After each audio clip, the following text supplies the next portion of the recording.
সব বলছি তোমায়। সোমনাথ তখন সেই আউটডোর শুটিংয়ের দিন থেকে আগা গোড়া সমস্ত কাহিনী খুলে বলল। পাণ্ডুরং ঘোর বাস্তববাদী লোক। সে দুঃখিতভাবে মাথা নেড়ে বলল, শুনলাম সব, কিন্তু তুমি ভুল করেছো বন্ধু।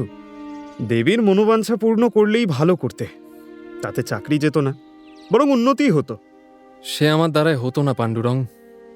তার চেয়ে চাকরি গেছে, মাথায় মিথ্যে কলঙ্ক চেপেছে, এ বরং ঢের ভালো। তুমি যে সুযোগ হেলায় ছেড়ে দিলে, সে সুযোগ পাবার জন্য অনেক মিয়া জান কবুল করত, এই যেমন আমি।